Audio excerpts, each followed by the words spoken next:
바람은 남쪽에서 불어오고 지중해의 파도는 도시의 돌벽을 두드린다. AD 42년경 한 사람의 제자가 이 항구에 닿았다. 복음의 기록자 마가였다.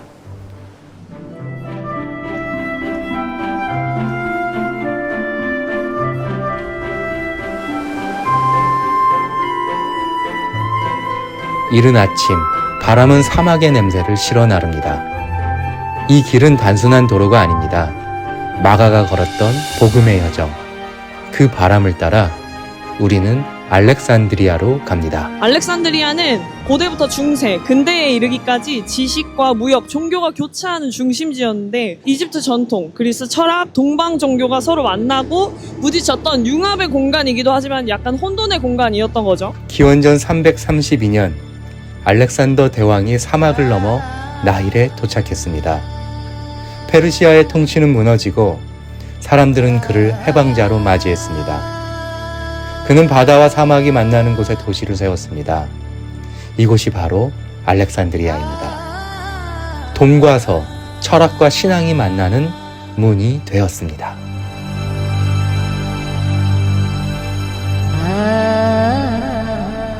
비블리오테카 알렉산드리아나, 현대판 알렉산드리아 도서관이 2002년 문을 열었습니다.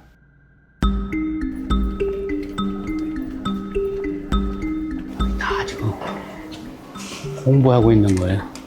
공부합니다. 이쪽도 역시 마찬가지 공부하는 데거든요. 이 도서관은 단지 책을 모아둔 공간은 아닙니다. 과거를 기념하고 현재를 연구하며 미래를 여는 플랫폼의 기능을 하고 있습니다. 그 당시 인쇄기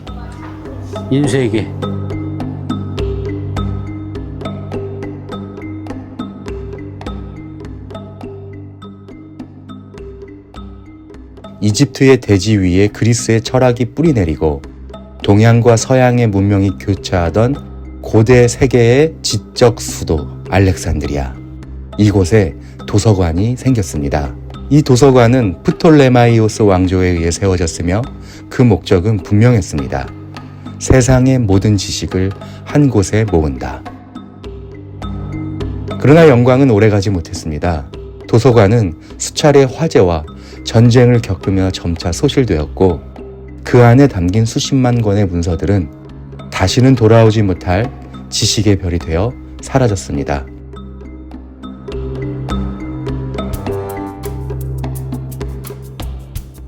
그리고 어느 날 한 사람이 조용히 이 도시에 도착합니다. 그의 이름은 마가. 그는 철학자도 아니었고 학자의 제복도 입지 않았습니다. 하지만 그의 입에서 흘러나온 말은 그 어떤 지식보다도 생명을 주는 말씀이었습니다. 살아있는 말씀, 곧 에피그노시스입니다. 바로 온전한 하늘의 지식이었습니다.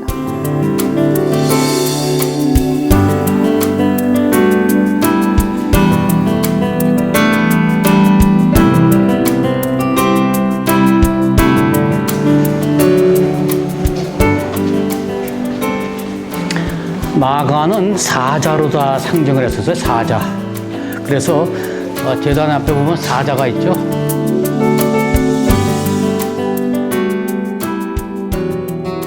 사도 마가는 그 도시의 중심에 도서관이 주지 못하는 것을 심었습니다. 그것은 생명이었고 진리였고 영원히 사라지지 않을 빛이었습니다. 수백 년 전 도서관은 불에 타 사라졌습니다. 그러나 마가가 심은 복음은 불에 타지 않습니다. 핍박 속에서도 알렉산드리아의 땅에서 꺼지지 않는 불꽃이 되었습니다. 제가 평소 이렇게 낮에 회중들이 모여서 예배를 드리는 곳과 되어져 있다고 했습니다. 이 구조가 사실은 성막의 구조를 그대로 재현을 하고 있다고 했죠. 그 무덤이 대단 안쪽에 지하에 이렇게 안치가 되어진 겁니다. 그래서 그 영향을 캐톨릭도 많이 받아가지고 교회 안에 독점을 많이 쓰죠. 그렇게 하는 이유는 계시록에 나와 있는 이제 그 분향단 함께 순교 나간 자들이 대주제요 우리들의 신원을 언제 풀어주시겠습니까? 라고 했을 때 성도들의 기도라고 이렇게 계시록에서 표현을 합니다. 그래서 이 재단에서 지금 이제 올라가는 이 상들은 그리고 또한 그 재단 안에 있는 순교자들이 열방을 위해서 혹은 공대 교회를 위해서 계속적으로 중보를 하고 있다고 믿고 있습니다. 콥트 교회의 성찬 전례는 구약 성막과 성전의 전통을 깊이 계승하고 있습니다. 사막에 바람이 불고 땅은 메마르지만 하나님의 백성은 그 가운데서 하나님의 집, 성막을 세웠습니다. 그것은 나무와 천으로 만든 장막이었지만 그 안에는 인간의 기술이 아닌 하나님의 임재와 뜻이 거하셨습니다. 성막은 장소가 아니라 약속이었습니다. 내가 너희 가운데 거하리라. 하나님은 그렇게 광야 한복판에서 성막을 통해 당신 자신을 나타내셨습니다. 마가가 전한 복음은 성막의 영적 본질, 곧 하나님의 임재를 도시 한가운데로 데려온 것이었습니다. 알렉산드리아는 지식의 도시였지만 하나님의 임재는 없었습니다. 책은 많았지만 생명은 없었습니다. 말은 넘쳐났지만 말씀이 계시지 않았습니다. 그는 광야에서 성막을 이끌었던 모세처럼 도시 속 광야 같은 영혼들에게 하나님의 집을 선포했습니다. 오늘은 이 성막 모형을 만들어 보았는데요. 예수님은 이 모든 성막의 실체이십니다. 그분 안에서 하나님의 임재가 사람 가운데 거하시고 그분의 몸은 성막의 휘장처럼 찢겨져 우리의 길이 열렸습니다. 예수님은 번제단의 희생이자 등잔대의 빛이자 진설병의 떡이자 지성소의 하나님의 영광 그 자체이십니다.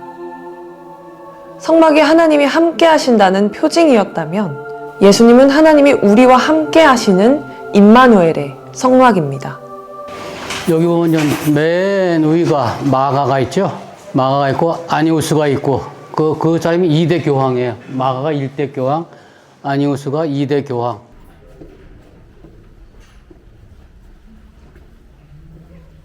아니우스가 자기 집에다가 이 자리가 그 사람 구두수 성공 아니우스 집터였었답니다. 여기가 거기다가 시체를 낳고 그 후대에 자기가 2대 교황이니까 여기다가 교회를 진 거예요. 그 자리에다가. 그래서 마가가 왔던 거, 행적했던 거, 순교하는 그런 모습으로 모자이크를 쳤어요.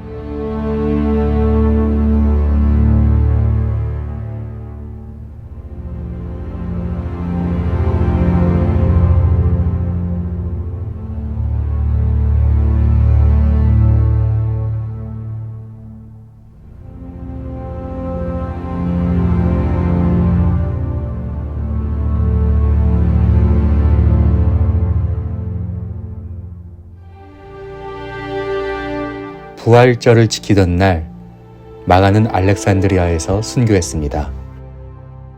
그의 피가 떨어졌던 땅은 콥트 교회와 이집트 기독교의 태동을 증거하는 살아있는 제단이 되었습니다. 마가의 무덤은 오늘도 말하고 있습니다. 복음은 죽음 위에서 자란다.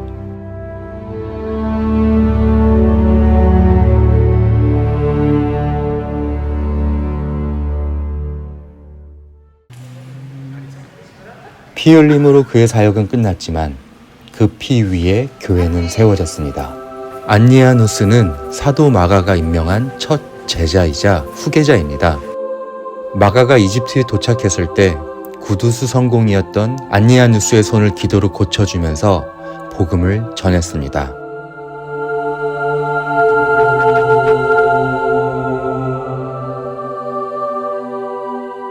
마가는 그를 알렉산드리아 교회의 첫 현지 지도자로 세우고 자신이 순교한 후에는 후임 감독으로 임명했습니다. 안니아누스는 사도 마가 이후 알렉산드리아 교회의 리더십을 현지 이집트인에게 이양한 첫 사례입니다. 그는 복음을 전파받은 자뿐만 아니라 복음을 이어가고 공동체를 지킨 자였습니다. 이후 콥트 교회는 마가에서 안니아누스 그리고 후속 주교들로 이어지는 사도적 계승 사슬이 되었습니다.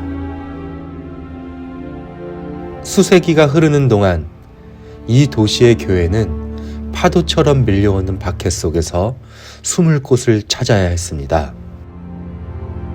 사람들은 땅 아래로 내려갔습니다. 바로 카타콤베, 죽음과 생명이 함께 숨쉬는 장소입니다.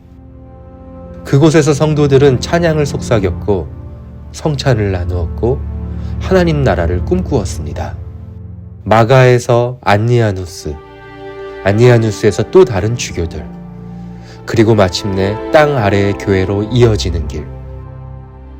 이 길은 단절되지 않은 한 줄기, 빛이 어둠을 뚫고 흐르는 성막의 길이었습니다.